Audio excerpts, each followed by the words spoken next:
이렇게 남북미 사이에 좋은 신호, 나쁜 신호가 교차하면서 대체 지금 이 상황을 어떻게 봐야 할지 혼란스럽습니다. 통일외교팀 이정은 기자에게 몇 가지 질문하겠습니다.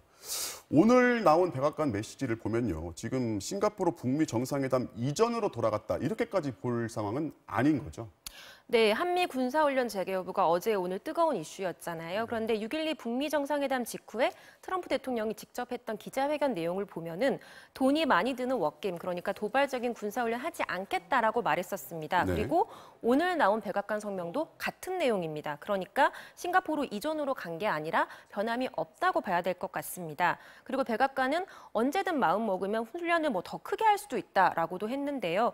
이 내용은 훈련을 처음 중단했을 때부터 한미 양측이 견지했던 입장입니다.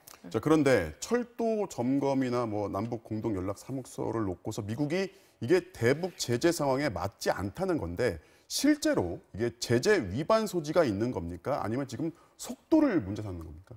네, 일단 좀 불편해하는 것 같습니다. 그러니까 유엔사가 표면적으로는 절차 등을 문제 삼아서 남북철도 시험 운행도 제동을 걸었는데 사실은 미국의 의중이 반영된 걸로 봐야 될 것 같습니다. 네. 그리고 이달 말에 문을 열기로 했던 남북 공동연락사무소 개소도 계속 미뤄지고 있는데요. 그렇죠. 미국 정부가 불편해하고 있다는 분석입니다. 그러니까 우리 정부 입장에서는 공동연락사무소가 외교 공간 같은 역할을 하는데 그러면 평양에 나가 있는 외국 대사관들도 다 제재 위반이냐, 그러니까 문제가 없는 거 아니냐 이런 입장인데요. 미국은 북한과 협상이 지금 성과가 안 나는 상황에서 남북 관계가 북미 협상을 앞질러가는 것을 경계하고 있다고 봐야 할 것 같습니다. 자, 이런 와중에 눈에 띄는 외신 보도가 하나 있는데 북미 대화 교착을 두고서 지금 그 북한 측 태도를 문제시하는 시각들이 많잖아요. 네. 근데 이 반대로 사실은 트럼프 대통령이 약속을 안 지켜서 그렇다. 이런 보도가 있어요. 네, 좀 주의 깊게 봐야 될 것 같습니다. 미국 인터넷 매체 복스의 보도인데요.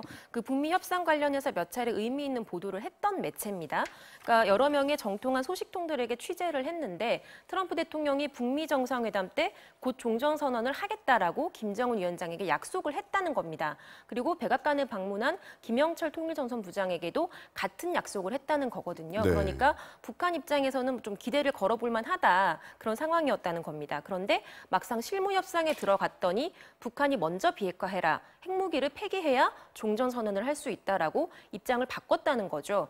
그러니까 그 배후에는 존 볼턴 국가안보보좌관이나 제임스 매티스 국방장관 같은 매파가 들어있다고 하는데요. 김정은 위원장 입장에서는 정상 간의 약속이 됐던 건데 이걸 뒤집었으니까 화가 날 수밖에 없는 상황이라는 겁니다.